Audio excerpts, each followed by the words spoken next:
Amen. Ken Yirasov. Amen.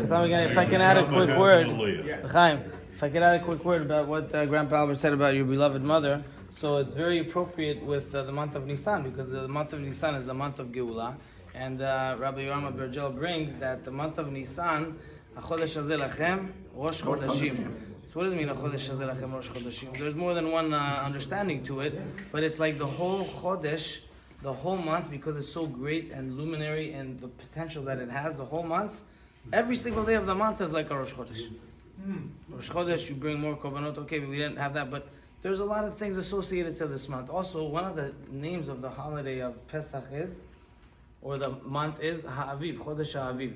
So if you take the word Aviv and you cut it into two, Av, Yud, Bet, a father for 12, which is, the month is actually the grand month of all the 12 months, and it contains itself something very special. So halakha going into the holiday, and as it relates to your beloved mother, B'zchut nashim tzadkaniyot nig'anu, B'zchut nashim tzadkaniyot anachu atidin nigael, we were redeemed in Egypt because of the righteous woman. Also in the sin of the golden calf, they didn't sin, they didn't participate, but also because of them, of their zechuyot, we will be redeemed as well, we'll have Geulah as well. But Baal Tanya speaks about something very important. He speaks about, I was going to say it on Shabbat, but here it is today. Also called the Alter Rebbe. The Alter Rebbe. He speaks about the essence of tzedakah. He says tzedakah is something so important that it relieves a person of things that we may not feel or know that may be kind of taking us back or anchoring us to a place that we don't want to be. Tzedakah is kind of like a facelift that happens. Now he says that when we had the Bet HaMikdash, you had to bring a korban, a certain korbanot that people had to bring. Now you could get away, if you couldn't afford it, you could get away with a toll or a gozad, which is, you could get away with a pigeon or a dove. And there was a miracle that people that couldn't afford, they would come to Yerushalayim and the outer walls of the Bet HaMikdash, and they had some little spots or holes or pockets in the stones, and there would be doves and pigeons over there that wouldn't move. You want to go grab them, they don't fly away. Kadosh Baruch Hu did it in that way that it would be, if someone's so, desperate, they don't even have money to bring a korban, they try to find a pigeon. So it should be even easy for them just to grab that pigeon. Anyways, they can bring it. So a person that could afford and says, listen, why should I bring a whole lamb? Why should I bring a whole oxen? You know how heavy it is? You know how expensive it is? Why should I? I see the bylaws. It tells you can get a pigeon or a dove. Let me get that. I'll walk there. I'll grab a quick one. I'll bring it out of korban.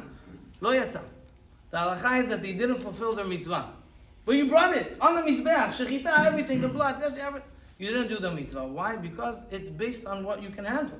Based on what you can. So he says also that was back in the day of the Bet HaMikdash, but also for us today, that if a person can help people to a higher degree, but they say, listen, leave me alone, let them go to the, whatever, discretionary. I don't know, let them go somewhere else. What do you want from me? Like, go to the Hebrew Loan Association, go here, go there, the Federation. Well, leave me alone. People are knocking on my door all the time. Kadosh Baruch Hu says, that's nice, and you're giving the minimum. Okay, that's very nice, but why is it any different than the Korban on the Bet HaMikdash? That if you literally brought a Korban, and you were there, it took you 3 hours to wait in line for the Kohen to help you do the Shechita and bring all that, it's as if you didn't bring a Korban. The same thing is with Tzedakah, when there's a need, or somebody asks us, and or they don't ask us, we know that there's somebody that needs, but we're like, ma'alim enough, we're like, forget it, I didn't hear it, don't see, don't. We have to do it to the right degree. How is that connected to the Nisan? Nisan, we have the mitzvah of Ma'ot Chitim. Ma'ot Chitim is a very, very special mitzvah of the month of Nisan. Now, why do we have this particular mitzvah in the month of Nisan for tzedakah? Why is it there? Don't we have the mitzvah of tzedakah all year round?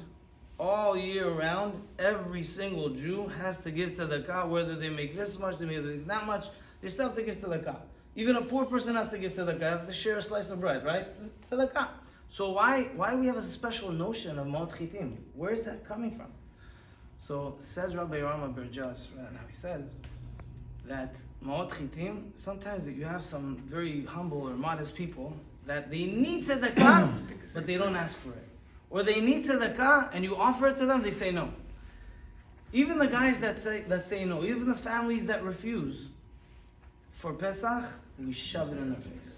We have to give it to them because there's something extraordinary about this mitzvah. The ma'ot chitim, obviously then it was to take wheat and barley, grind it, get flour so you can make matzah. Today is helping them with food items or with money or with whatever it is. And that's one of the first mitzvah that we think about preparatory to Pesach. In our preparations to Pesach, may these words of Torah be Leilu Nishmat, your beloved mother, when Alea Bat. Thank you, Uncle Al. Yeah.